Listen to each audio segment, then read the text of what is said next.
ഇപ്പോൾ ഫിസിക്സിനെ കുറിച്ച് എപ്പോഴും സംസാരിക്കുന്ന വൈശാഖിൻ്റെ അടുത്ത് ഞാൻ ശരിക്കും ടൈം ട്രാവലിനെ കുറിച്ചും ബ്ലാക്ക് ഹോളിനെ കുറിച്ചൊക്കെ ഉള്ള സംശയങ്ങൾ ചോദിക്കേണ്ടതുണ്ട്. പക്ഷേ ഈ ഒഴുക്കിൽ ഞാൻ ചോദിച്ചു കഴിഞ്ഞാൽ അതെല്ലാം എനിക്ക് ചോദിക്കാൻ തോന്നുന്നത് ശരിക്കും ഈ ഭൂതവും പ്രേതവും പിശാചും എന്നൊക്കെ പറയുന്ന സംഗതികളൊക്കെ അതിൻ്റെയൊക്കെ പുറകെ ചിലപ്പോൾ വൈശാഖൻ അന്വേഷിച്ച് പോയിട്ടുണ്ടാവാം. അത് ഫിസിക്കലി അല്ല, ചിലപ്പോൾ ബുക്കുകളിലൂടെയുള്ള യാത്രയായിരിക്കും.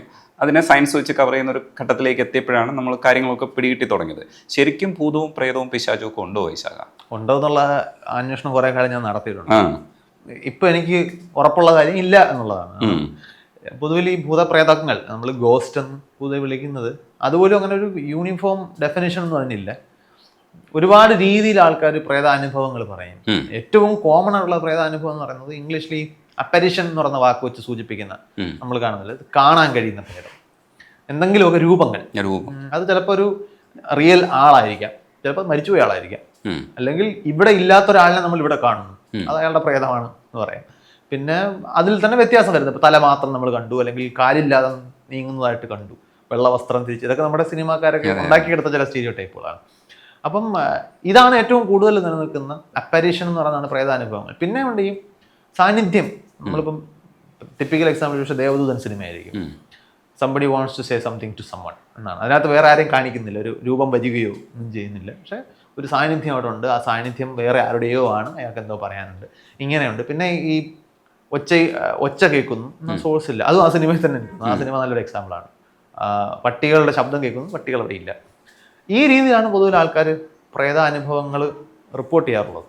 അപ്പോൾ ഇത്തരത്തിലുള്ള അനുഭവങ്ങളാണ് പൊതുവെ പ്രേതങ്ങളുമായിട്ട് ബന്ധപ്പെട്ട് റിപ്പോർട്ട് ചെയ്യുന്നത്. പക്ഷെ ഇതിനെ ഒരു സയന്റിഫിക് പെർസ്പെക്റ്റീവിലൂടെ നോക്കുകയാണെന്നുണ്ടെങ്കിൽ, സയന്റിഫിക് പെർസ്പെക്റ്റീവ് എന്ന് ഞാൻ ഉദ്ദേശിക്കുന്നത് ഈ പ്രപഞ്ചത്തിലെ മൊത്തം കാര്യങ്ങൾ. പ്രപഞ്ചം എന്ന് പറയുമ്പോൾ നമ്മളിപ്പോൾ ഈ വലിയ അതിവിദൂര പ്രപഞ്ചത്തെക്കുറിച്ചൊന്നും ആലോചിക്കണ്ട. നമ്മൾ ഉൾപ്പെടുന്ന ഈ ചുറ്റുപാടുകൾ, ഇതെല്ലാം പൊതുവിൽ ഒരു സെറ്റ് പ്രകൃതി നിയമങ്ങൾ അനുസരിക്കുന്നതായിട്ടാണ് നമ്മൾ കാണുന്നത്. നമ്മൾ ഇതിനെ മനസ്സിലാക്കാൻ വേണ്ടി സയൻസിൻ്റെ മെത്തേഡ് ഉപയോഗിക്കുമ്പോൾ നമുക്ക് പരീക്ഷണങ്ങളുണ്ട്, കൃത്യമായ നിരീക്ഷണങ്ങളുണ്ട്. ഇതിൻ്റെയൊക്കെ അടിസ്ഥാനത്തിലാണ് നമ്മൾ ഈ അറിവുകൾ ചെക്ക് ചെയ്യുകയും പിന്നെയും ചെക്ക് ചെയ്യുകയും ഒക്കെ ചെയ്യുന്നത്. അപ്പോൾ ഈ ഇത്രയും കാലം പല പല പല മേഖലകളിലായിട്ട് പല മനുഷ്യർ പല കാലഘട്ടങ്ങളിൽ നടത്തിയ നിരീക്ഷണങ്ങളിലോ പരീക്ഷണങ്ങളിലോ ഒന്നും തന്നെ ഈ പ്രകൃതി നിയമങ്ങൾ വയലേറ്റ് ചെയ്യുന്നതായിട്ട് നമ്മൾ കണ്ടിട്ടേ ഇല്ല. അത് നിയമം എന്ന് വിളിക്കുന്നത് മനുഷ്യൻ്റെ ഭാഷയുടെ പരിമിതിയും കൂടെയാണ്. ആരെങ്കിലും ഒരു നിയമം സെറ്റ് ചെയ്ത് കൊടുത്തിട്ട് പ്രകൃതി അതങ്ങ് അനുസരിക്കുന്നതല്ല. പ്രകൃതിയിലെ ക്രമങ്ങളാണ്, റെഗുലാരിറ്റീസ് ആണ് നമ്മൾ നിയമങ്ങൾ എന്ന് ഉദ്ദേശിച്ചത്. അപ്പോൾ ഈ പ്രേതങ്ങളിലേക്ക് വരുമ്പോൾ ഈ പ്രേതങ്ങൾക്ക് ആരോപിക്കപ്പെടുന്ന ഗുണങ്ങളെല്ലാം തന്നെ ഈ പ്രകൃതി നിയമങ്ങൾക്ക് വിരുദ്ധമായിട്ടുള്ള കാര്യങ്ങളാണ്. ഉദാഹരണത്തിന്, നിങ്ങൾക്ക് ശബ്ദം ഉണ്ടാവണമെന്നുണ്ടെങ്കിൽ ഫിസിക്കലായിട്ടൊരു സംഗതി വൈബ്രേറ്റ് ചെയ്യണം. ആ വൈബ്രേഷൻ്റെ ഫ്രീക്വൻസി നിങ്ങളുടെ ചെവിക്ക് കേൾക്കാൻ പറ്റുന്ന ഫ്രീക്വൻസിയിലായിരിക്കണം. ഫിസിക്കലായിട്ടൊരു ശബ്ദം സംഗതി വൈബ്രേറ്റ് ചെയ്തുകൊണ്ട് മാത്രം നിങ്ങൾ കേൾക്കണം എന്നില്ല.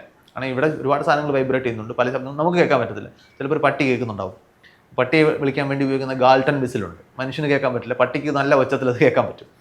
അപ്പം മനുഷ്യൻ്റെ ചെവിക്ക് കേൾക്കാൻ പറ്റുന്ന ഓഡിയോ ഫ്രീക്വൻസി 20 ഹെർട്സ് മുതൽ 20,000 ഹെർട്സ് എന്ന് പറയുന്ന ഒരു ഫ്രീക്വൻസി റേഞ്ചിൽ വരുന്ന ഫ്രീക്വൻസി എന്തെങ്കിലും ഒരു സംഗതി വൈബ്രേറ്റ് ചെയ്ത് ഉണ്ടാക്കിയാൽ മാത്രമേ ആ ശബ്ദം നിങ്ങൾക്ക് കേൾക്കാൻ പറ്റൂ. അപ്പോൾ നിങ്ങൾക്ക് ഇല്ലാത്ത പട്ടിയുടെ ശബ്ദം കേൾക്കാൻ പറ്റത്തില്ല. അപ്പോൾ പിന്നെ ഈ പറഞ്ഞ പോലെ ഫിസിക്കൽ ഒബ്സ്റ്റക്കിൾസ് ഒന്നും തടസ്സമല്ലാത്ത പ്രേതങ്ങൾ, മുറി അടച്ചിട്ടിരുന്നാലും പ്രേതത്തിന് പ്രശ്നമല്ല. പ്രേതം ചുവരിലൂടെ കയറി, ഈ ചുവരിലൂടെ കയറി വരുന്നതിനാൽ ചുവര് എന്ന് പറയുന്ന സോളിഡുമായിട്ട് പ്രേതം എന്ന് പറഞ്ഞ ഈ സാധനത്തിന്റെ ശരീരത്തിന് ഇന്ററാക്ട് ചെയ്യേണ്ടതില്ല എന്നാണ് എൻ്റെ അർത്ഥം. ഫിസിക്കലി അതിന്റെ മീനിങ് അതാണ്. അത് ഇന്ററാക്ട് ചെയ്യാൻ കയറിപ്പോയി. ആ പ്രേതത്തിനൊരു കത്തി എടുത്ത് നിങ്ങളെ കുത്താൻ പറ്റില്ല. കാരണം ചുവരുമായിട്ട് അത് ഇന്ററാക്ട് ചെയ്യാൻ പറ്റില്ല, കത്തിയായിട്ട് അത് ഇന്ററാക്ട് ചെയ്യാൻ പറ്റത്തില്ല. കത്തിയായിട്ട് ഇന്ററാക്ട് ചെയ്യാതെ അതിന് കത്തിയെടുക്കാൻ പറ്റില്ല. ഞാനിത് കുറച്ച് എക്സാമ്പിൾസ് മാത്രം പറഞ്ഞാണ്. ഇങ്ങനെയുള്ള പ്രേതങ്ങളുടെ മുകളിൽ ആരോപിക്കുന്ന ഗുണങ്ങളൊക്കെ പ്രകൃതി നിയമങ്ങൾക്ക് കടകവിരുദ്ധമായിട്ടുള്ളതാണ്. അപ്പൊ അതുകൊണ്ട് തന്നെ നമുക്ക് ലോകത്തെ മനസ്സിലാക്കിയ നമ്മുടെ അറിവിന്റെ അടിസ്ഥാനത്തിൽ ഈ പറയപ്പെടുന്ന പ്രേതങ്ങൾ അസാധ്യമാണ്. പിന്നെ പ്രേത അനുഭവങ്ങൾ ഉണ്ടാവാം. പ്രേത അനുഭവങ്ങൾ ഉണ്ടാകുന്ന ഞാൻ തൊട്ട് മുമ്പത്തെ ചോദ്യത്തിന് ഒരു ഉത്തരമായിട്ട് സൂചിപ്പിച്ചൊരു കാര്യമുണ്ട്. നമ്മളൊരു പെർഫെക്റ്റ് പുറത്ത് നടക്കുന്ന കാര്യങ്ങൾ അതേപടി അകത്തേക്ക് എടുത്ത് പ്രോസസ്സ് ചെയ്ത് അതിനനുസരിച്ച് കറക്റ്റായിട്ട് ഔട്ട്പുട്ട് ഉണ്ടാക്കുന്ന ഒരു മെഷീനല്ല. നമുക്ക് ഒരുപാട് ഇന്ദ്രിയങ്ങളുണ്ട്. ആ ഇന്ദ്രിയങ്ങൾ ചില സെൻസസ് അകത്തേക്ക് സിഗ്നൽസ് ബ്രെയിനിലേക്ക് വിടും. ബ്രെയിൻ ഇതിനെ അതേപടി പോലും അല്ല കാണുന്നത്. ഓർമ്മ, വികാരം ഇതുമായിട്ടെല്ലാം കൂട്ടിക്കുഴച്ച് ഒരു മിക്സ് ഉണ്ടാക്കിയിട്ടാണ് ഈ സംഗതി എന്താണ് എന്ന് മനസ്സിലാക്കിയെടുക്കുന്നത്. പുറത്തുനിന്ന് പോകുന്ന സിഗ്നൽ എന്ന് പറഞ്ഞാൽ എന്നെ ഒരാൾ തൊട്ട് കഴിഞ്ഞാൽ ഇവിടുത്തെ ടാക്ടൈൽ സെൻസേഷൻ എന്നാണ് ബയോളജിയിൽ അതിനെ വിളിക്കുന്നത്. അത് എൻ്റെ ന്യൂറോൺസിലൂടെ ബ്രെയിനിലെത്തുന്നുണ്ട്. ഞാൻ ഒരാളെ കാണുമ്പോൾ, ഒരു വസ്തുവിനെ കാണുമ്പോൾ അവിടെ നിന്ന് വരുന്ന പ്രകാശം എൻ്റെ കണ്ണിൽ വീണ് കണ്ണിൽ റെറ്റിനയിലുള്ള കോൺ സെൽസും റോഡ് സെൽസും അതിനനുസരിച്ചിട്ട് സ്റ്റിമുലേറ്റഡ് ആയി അത് ഇലക്ട്രിക്കൽ സിഗ്നൽ ഉണ്ടാക്കി അത് നെർവിൽ കൂടെ ബ്രെയിൻ ചെന്ന് അതും പിന്നെ ചെവിയിൽ നിന്ന് വരുന്ന സിഗ്നൽ ഇതെല്ലാം കൂടെ ബ്രെയിൻ ഒന്ന് മിക്സ് ചെയ്തിട്ട് അത് അതേപടിയല്ല എടുക്കുന്നത്, അതിൻ്റെ കൂടെ നേരത്തെ വെച്ച് വെച്ചിരിക്കുന്ന ഓർമ്മ, ഇപ്പോഴത്തെ ഇമോഷണൽ സ്റ്റേറ്റ്, ഇതെല്ലാം കൂടെ ചേർത്ത് വെള്ളം അടിച്ചിട്ടാണ് ഇരിക്കുന്നുണ്ടെങ്കിൽ ഇതെല്ലാം പിന്നെയും മാറും. ഇതിനെല്ലാം അനുസരിച്ചിട്ടൊരു ഇൻഫർമേഷനാണ് ഉണ്ടാക്കുന്നത്. അപ്പോൾ ഇത് പലപ്പോഴും ആളുകൾക്ക് ഇറാഷണൽ തോന്നുന്ന അനുഭവങ്ങൾ ഉണ്ടാക്കും. ഇപ്പോൾ ഞാൻ ഈ പറഞ്ഞതുപോലെ ഇപ്പോൾ ഈ ഇൻഫ്രാറെഡ് സൗണ്ടുകൾ എന്ന് പറഞ്ഞാൽ ഫ്രീക്വൻസി കുറഞ്ഞ സൗണ്ട്, കേൾക്കാൻ കഴിയുന്നതിനേക്കാളും ഫ്രീക്വൻസി കുറഞ്ഞ സൗണ്ടാണ്. പക്ഷേ സൗണ്ട് അപ്പോഴും വേവ് തന്നെയാണ്, അത് ഒരു മെക്കാനിക്കൽ വൈബ്രേഷനാണ്. നമുക്ക് ചെവിക്ക് ശബ്ദമായിട്ട് കേട്ടില്ലെങ്കിലും നല്ല പവർ ക്യാരി ചെയ്യുന്ന ഒരുപാട് എനർജി വഹിക്കുന്ന ഒരു ഇൻഫ്രാറെഡ് സൗണ്ട് നമ്മുടെ ബോഡിയിലൊരു വിറയലുണ്ടാക്കും. ശബ്ദമാണ്, ചെവിക്ക് ശബ്ദമായിട്ട് കേൾക്കാൻ പറ്റില്ല. ഇത് നമുക്ക് വേറെ എന്തോ സംഗതി ഇവിടെ ഉണ്ട്, എനിക്ക് ഇവിടെ എന്തോ സാന്നിധ്യം അനുഭവപ്പെടുന്നു തോന്നാം. അപ്പോൾ നമുക്കിപ്പോൾ കണ്ണടച്ച് സ്വന്തം അച്ഛനെയോ അമ്മയോ മനസ്സിൽ കാണാൻ പറഞ്ഞാൽ നമുക്ക് എല്ലാവർക്കും കാണാൻ പറ്റും. അപ്പോൾ അതിൻ്റെ അർത്ഥം കണ്ണ് വേണ്ട ബ്രെയിനിന് കാഴ്ച ഉണ്ടാക്കാൻ. നമ്മൾ രാത്രി കണ്ണടച്ച് കിടന്ന് ഉറങ്ങുമ്പോഴാണ് പല വ്യക്തമായ സ്വപ്നങ്ങൾ നമ്മൾ കാണുന്നത്. അപ്പം ബ്രെയിനിന് കാഴ്ച എന്ന് പറഞ്ഞ അനുഭവം ഉണ്ടാക്കാൻ ശരിക്കും കണ്ണിൽ നിന്നും കാഴ്ചയുടെ സിഗ്നൽ വേണമെന്നില്ല. കണ്ണ് തുറന്നിരുന്നാൽ നമ്മൾ കാണണമെന്നില്ല. കാരണം അറ്റൻഷൻ അവിടെ നിന്ന് ഡിസ്കണക്ട് ചെയ്തിട്ടേക്ക് വേണമെന്നുണ്ടെങ്കിൽ ചില ആൾക്കാർ ഇങ്ങനെ എന്താണ് മനോരാജ്യത്തിലായിരിക്കും, ഫ്രണ്ടിൽ കൂടെ നടന്നു പോകുന്നൊന്നും കാണില്ല, കാരണം കണ്ണ് തുറന്നിരിപ്പുണ്ട്, സിഗ്നൽ ബ്രെയിൻ ഇഗ്നോർ ചെയ്യാണ്. അപ്പോൾ ഇതെല്ലാം എക്സാമ്പിൾസ് മാത്രമാണ്.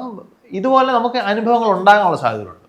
പിന്നെ സൈക്കോളജിക്കൽ ആയിട്ടുള്ള റീസൺസ്, ന്യൂറോളജിക്കൽ ആയിട്ടുള്ള റീസൺസ്, അതായത് ഇല്ലാത്ത സിഗ്നൽ ബ്രെയിനിലേക്ക് പോവാം ന്യൂറോണൽ ഇഷ്യൂസ് എന്തെങ്കിലും ഉണ്ടെങ്കിൽ.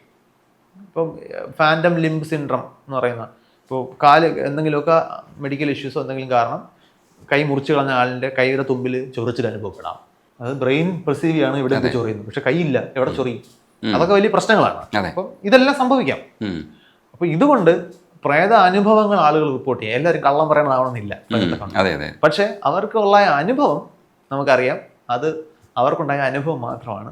റിയാലിറ്റിയിൽ അങ്ങനെ ഒരു സംഗതി അവിടെ ഇല്ലായിരുന്നു. അത് ഈ ചുറ്റുപാടുകളിൽ നിന്ന് അവർക്ക് കിട്ടിയ സിഗ്നലിനെ അവർ ദുർവ്യാഖ്യാനം ചെയ്യുന്നതാണ്. ദുർവ്യാഖ്യാനം എന്ന് പറയുമ്പോഴത്തേക്ക് ഒരു ബോധപൂർവം ഒരു ദുഷ്ടലാക്കോടുകൂടി വ്യാഖ്യാനിക്കുന്ന അർത്ഥത്തിലല്ല, വ്യാഖ്യാനം തെറ്റിപ്പോകുന്നതാണ്, മിസ്ഇൻറ്റർപ്രിട്ടേഷൻ ഓഫ് സിഗ്നൽസ്. അപ്പോൾ അതുകൊണ്ട് പ്രേതങ്ങളെ കുറിച്ച് ചോദിച്ചാൽ എനിക്ക് 100% ഉറപ്പോടെ പറയാൻ പറ്റും, ഈ പറയുന്ന രീതിയിലുള്ള പ്രേതങ്ങൾക്ക് നമുക്കറിയാവുന്ന പ്രപഞ്ചത്തിൽ നിൽക്കാൻ പറ്റില്ല.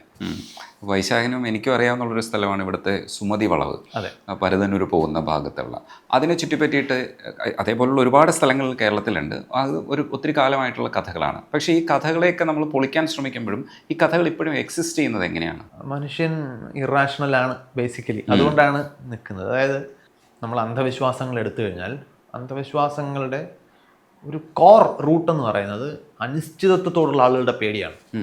നമുക്കെപ്പോഴും ഒരു അടുത്തെന്താണ് സംഭവിക്കാൻ പോകുന്നത് എന്നറിയാമെങ്കിൽ അത് നമുക്ക് തരുന്നൊരു കംഫർട്ടാണ്. അറിയില്ല, അത് മാത്രമല്ല അടുത്ത് സംഭവിക്കാൻ പോകുന്നത് വളരെ സീരിയസ് ആയിട്ടുള്ള കോൺസിക്വൻസ് ഉണ്ടാക്കാൻ പോകുന്ന കാര്യമാണ്. ഇപ്പം ഞാനിപ്പോൾ ബസ് സ്റ്റോപ്പിൽ നിൽക്കുകയാണ്, ഇതുവഴി പോകുന്ന അടുത്ത വരാൻ പോകുന്ന ബസ് ഏതാണെന്ന് എനിക്കറിയില്ല, അല്ലെങ്കിൽ ഇതുവഴി പോകാൻ പോകുന്ന കാറിൻ്റെ നിറം ഏതാണെന്ന് എനിക്കറിയില്ല. അത് ഏത് തന്നെയാലും എന്നെ അത് കാര്യമായിട്ട് ബാധിക്കാനൊന്നും പോകുന്നില്ല എന്നുള്ളതുകൊണ്ട് ആ അനിശ്ചിതത്വത്തിൽ എനിക്ക് ഓക്കെയാണ്. പക്ഷെ ഞാനൊരു ഇൻ്റർവ്യൂ അറ്റൻഡ് ചെയ്യാൻ പോവാണ്. ഞാൻ കുറേ നാളായിട്ട് ജോലി ഇല്ലാതെ അലയുന്ന ഒരാളാണ്. ഈ ഇൻ്റർവ്യൂവിന് എനിക്ക് ജോലി കിട്ടുമോ ഇല്ലയോ എന്നുള്ളത് സീരിയസ് കോൺസിക്വൻസ് ആണ് എനിക്ക്. അപ്പോൾ സ്വാഭാവികമായിട്ടും എനിക്ക് അറിയുകയില്ല കിട്ടുമോ ഇല്ലയെന്ന്. ആ അനിശ്ചിതത്വം എനിക്ക് ഉണ്ടാക്കുന്ന ഒരു ഡിസ്കംഫർട്ട് ഉണ്ട്. അതാണ് നമുക്ക് പൊതുവെ ഇൻ്റർവ്യൂവിന് പോകുമ്പോൾ നമുക്ക് ടിപ്പിക്കലി തോന്നുന്നൊരു ടെൻഷൻ, ആങ്സൈറ്റി എന്ന് പറയുന്നത്. ഇപ്പോൾ സ്റ്റേജിൽ കയറുമ്പോൾ ഞാനൊരു എന്തെങ്കിലും ഒരു കലാപ്രകടനത്തിന് വേണ്ടിയിട്ട് സ്റ്റേജിൽ കയറുകയാണ് ഒരാൾ. അപ്പോൾ ഫ്രണ്ടിൽ 10-100 പേര് ഇരിക്കുകയാണ്. അപ്പോൾ അതൊരു സോഷ്യൽ എംബാരസിങ് സിറ്റുവേഷനാണ്. എനിക്ക് എന്തെങ്കിലും തെറ്റ് പറ്റി കഴിഞ്ഞാൽ ആളുകൾ എന്നെ നോക്കി ചിരിക്കുമോ, അതൊരു കോൺസിക്വൻസ്, സീരിയസ് കോൺസിക്വൻസ് ആണ്. അത് ഇമോഷണൽ ആണെങ്കിൽ പോലും സീരിയസ് കോൺസിക്വൻസ് ആണ്. അതുകൊണ്ടാണ് ഈ പെർഫോമൻസ് ആങ്സൈറ്റി വരുന്നത്. ചെയ്യുന്നതിന് മുമ്പ്, കളിക്കാൻ ഇറങ്ങുന്നതിന് മുമ്പ് സ്പോർട്സ് താരത്തിന് ടെൻഷൻ ഉണ്ടാകും. ഇത്രയും ആയിരക്കണക്കിന് മനുഷ്യരുടെ മുമ്പിലും ഒക്കെയാണ് കളിക്കേണ്ടത്. ഈ അൺസർട്ടനിറ്റിയോടുള്ള ഡിസ്കംഫർട്ട് എന്ന് പറയുന്നത് വളരെ സാർവദേശീയ, അല്ലെങ്കിൽ നമ്മൾ യൂണിവേഴ്സൽ എന്ന് വിളിക്കാവുന്ന ഒരു മനുഷ്യ സഹജമായിട്ടുള്ള കാര്യമാണ്. അതിൽ ത്രെട്ട് ഉണ്ടെങ്കിൽ നമ്മൾ അതിനെക്കുറിച്ച് കൂടുതൽ പ്രാധാന്യത്തോടെയായിരിക്കും കാണുന്നത്.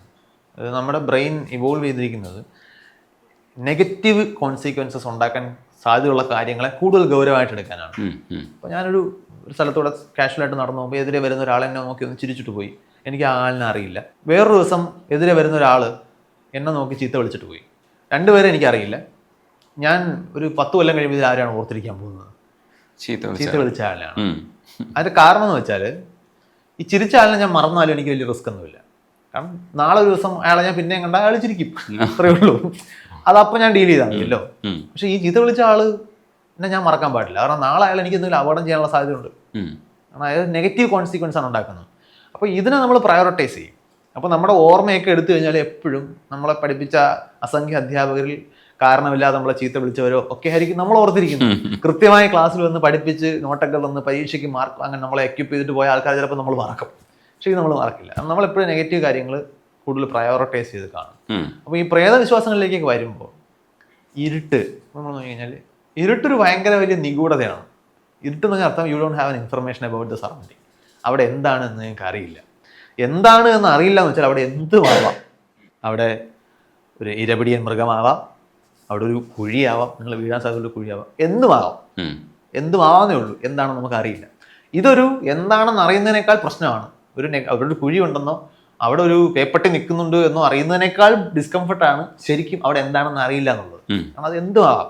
അപ്പം നമ്മൾ നാച്ചുറലി നമ്മുടെ ടെൻഡൻസി അതിനെ പേടിക്കുക എന്നുള്ളതാണ്. അല്ലെങ്കിൽ അവിടെ എന്തെങ്കിലും നെഗറ്റീവ് കാര്യം ഉണ്ട് എന്ന് കരുതി ഒന്ന് കെയർഫുൾ ആകുന്നത് നല്ലതാണ്.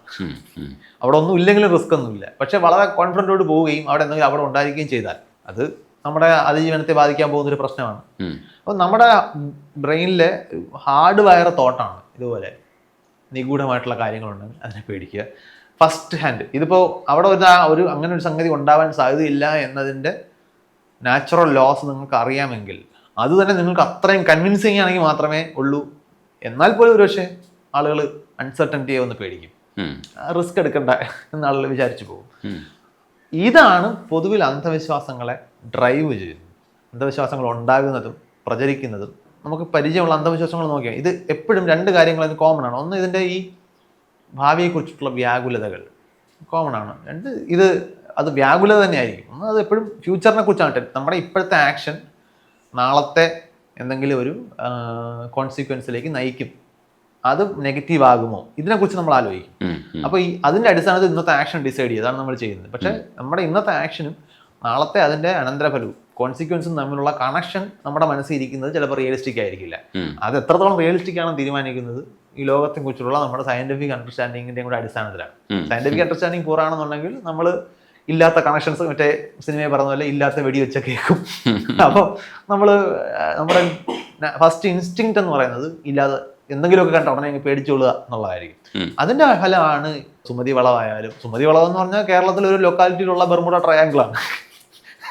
ഇത് വേറെ വലിയ സ്കെയിലിൽ നിൽക്കുന്ന ഒരു ബർമുഡ ട്രയാങ്കിളിൽ ഒരു മിനി വെർഷനാണ്. അതായത് അവിടെ എന്തോ കുഴപ്പമുണ്ട് എന്ന് വെച്ചാൽ ചരിത്രപരമായിട്ട് അവിടെ എന്തെങ്കിലും കുഴപ്പം നടന്നതിന്റെ കഥകൾ. അപ്പോൾ ഈ കുഴപ്പം നടന്ന കഥകൾ നമ്മൾ പെട്ടെന്ന് റിപ്പോർട്ട് ചെയ്യും. കാരണം നമ്മുടെ ചുറ്റുമുള്ള ആളുകളെ പ്രൊട്ടക്ട് ചെയ്യാണ് നമ്മൾ ചെയ്യുന്നത്. അവിടെ കുഴപ്പം നടന്നിട്ടുണ്ട്, നീ സൂക്ഷിക്കണം. ഇത് പിന്നെ ഈ കുഴപ്പം നടന്ന സാഹചര്യമൊക്കെ മാറിയിട്ടുണ്ടാവും, പക്ഷെ അപ്പോഴും ആ കഥ നിൽക്കും.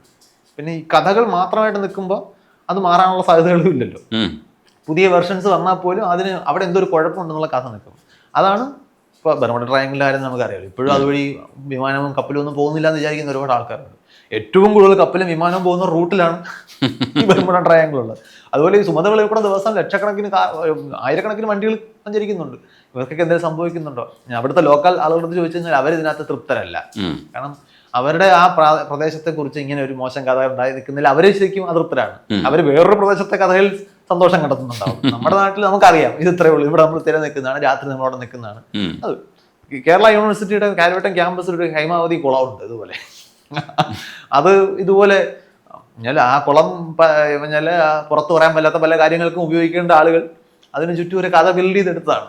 അത് പിന്നീട് എനിക്ക് ഞാൻ കോളേജ് ക്യാമ്പസിൽ പഠിക്കുന്ന സമയത്ത് കേരളത്തിലെ പ്രമുഖ ചാനൽ അതിനെപ്പറ്റി സീരീസ് തന്നെ ചെയ്തിട്ടുണ്ട്, വിശ്വസിച്ചാലും ഇല്ലെങ്കിലും.